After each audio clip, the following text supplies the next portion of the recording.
to music first, always. We are unstoppable. Open the frontiers to make people meet people. Music is not fireworks. Music is feeling. You're good to go. Thank you, vote for the music!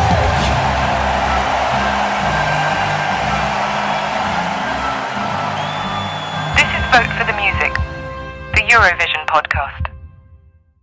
Hello and welcome back to Vote for the Music, the Eurovision podcast. I'm Benjamin Tadeusz. And I'm Tadeusz. So we're continuing with our quick-fire reviews today of the Eurovision Song Contest 2024, which is taking place in Malmö on the 7th, 9th and 11th of May this year. And we've done all of the first half of semi-final one, so now we're continuing in the order of the running order, kindly created by SVT and the EBU. So if you want to see what order we're going to be doing these in, go to Eurovision.tv and have a look at that running order. Opening the second half of the first semi-final is song number 8 in that semi-final, and that is Iceland's entry, Scared of Heights by Hera Björk. So let's have a listen to that song, shall we?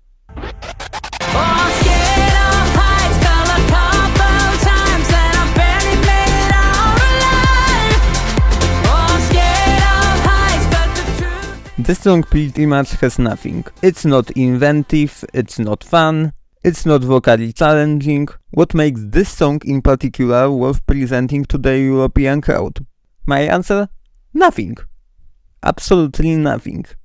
Well, yes, it's not particularly controversial, I think, to say that Scared of Heights as a song is bland, to say the least. I think the best way I've seen it described is like a female version of Embers, which was the United Kingdom's entry in 2021 that scored 0 points on the jury vote and the televote, the only song to have ever done that. But I doubt Iceland are even going to get the opportunity for that, considering this is incredibly unlikely to make it to the grand final. In my mind, though, it sounds like the theme tune of a sitcom from the early 2000s about a newly divorced single mother moving into a tower block in New York or some other big city, and then making friends with all the people on her floor as they go to book clubs, go dating, drink wine. I imagine it would have ran for 5 seasons on NBC and then would have been cancelled without a proper final episode. That's what Scared of Heights sounds like to me. In essence, bum pop.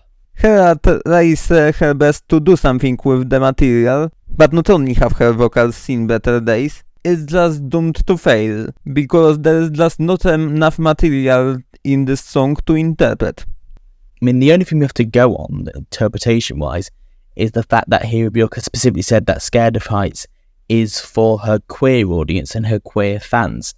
I'm not sure what in the song is particularly talking about that message or for that, apart from the fact, I guess, it's some sort of song you could play in a club. I'm not sure how much knowledge you would get, but I guess there is an audience among queer people for a woman of a mature age singing a very generic song, so potentially that's it. But yeah, there's not much message here, apart from maybe being scared of heights in that scoreboard, because she's not going to get very high up it, I don't think. Well, it's very nice to see Hera Björk back.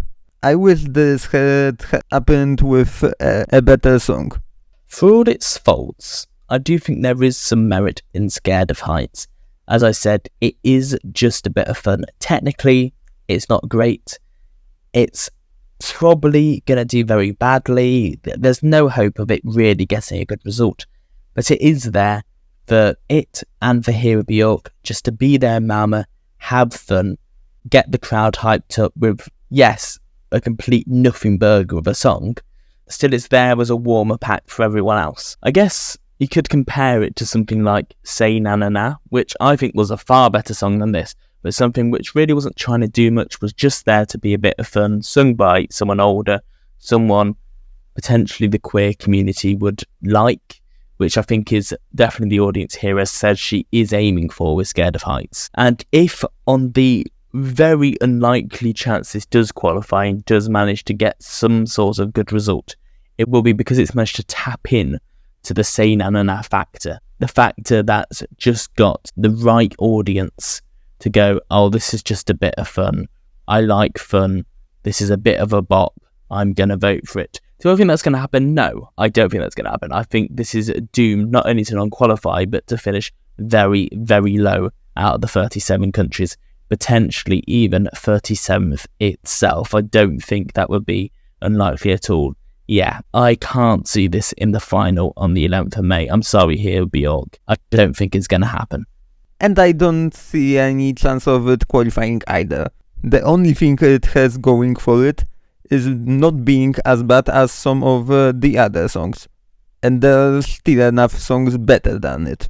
So those were our thoughts on Iceland's entry for the 2024 Eurovision Song Contest in Malmö. Please join us tomorrow where we'll be looking at Slovenia's entry. And until then, please follow us on whatever podcasting platform you're listening on so you don't miss our episodes, whether that be Spotify, Apple Podcasts, or wherever else you get your podcasts. We are now on YouTube, so if you want to follow us along on YouTube, you can do so there. Subscribe to us, leave us a comment, tell us how wrong you believe we are, tell us how right you believe we are. I want to go a bit more positive this time. You can also check out our website, which is voteforthemusic.co.uk. And once again, I believe there is a commenting feature available there if you want to interact with us. Look at our Q&As and polls from Spotify as well. But until the next time, thank you so much for listening, and remember to vote for the music. This is to music first, always. We are unstoppable. Open the frontiers to make people meet people. Music is not fireworks. Music is feeling. You're good to go. Thank you, vote for the music!